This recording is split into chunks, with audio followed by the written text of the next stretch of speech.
All right, I am in Aso Rock. This is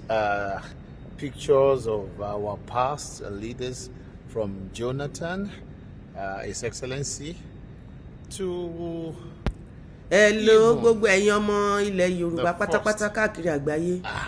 a ti rí o ìkan rèé lójú wọn o lára àwọn Nollywood tí wọ́n máa ń gbàbọ̀dẹ̀ fún yín ní every 4 years ṣe ti rí Saheed Balogun ni Shina Peter náà wà bẹ́ẹ̀ wọ́n ti kóra wọn lọ sàbújá báyìí pẹ̀lú Mr. Ibu àwọn èèyàn tí ẹ̀kọ́ mi ṣe ti rí wọn àwọn tí ò jẹ́ kí àkùkọ kéékèèké kí wọ́n dàgbà nílẹ̀ Yorùbá lélẹ̀ yìí ibi tó bá ti rí jẹ ni kò sí nǹkan tó kàn wọ́n ẹ̀yin aráàlú àgàgà ẹ̀yin youth ẹ̀yin lẹ́dẹ̀ ń jẹ́ kó máa jámọ́ nǹkan wọ́n jámọ́ nǹkan kan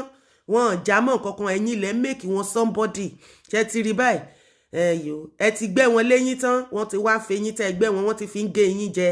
ṣé ti rí ẹ̀yin Nollywood àwa gan mìíní yín ní this year iná fún gbogbo wàhálà yín tẹ́ ń kọ̀ sí sílẹ̀ Nàìjíríà nílẹ̀ Yorùbá ẹ̀yin lẹ máa ń gbàbọ̀dẹ̀ fún wa ṣé rí ní ọdún yìí 2022 àti 2023 election yìí ó máa gbóná mọ́ yín tí ẹ̀yin youth ò bá lè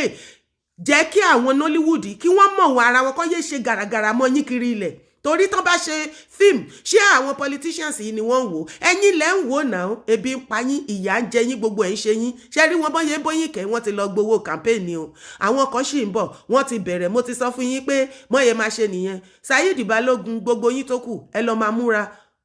àwa gan ti rẹ́dì fún yín.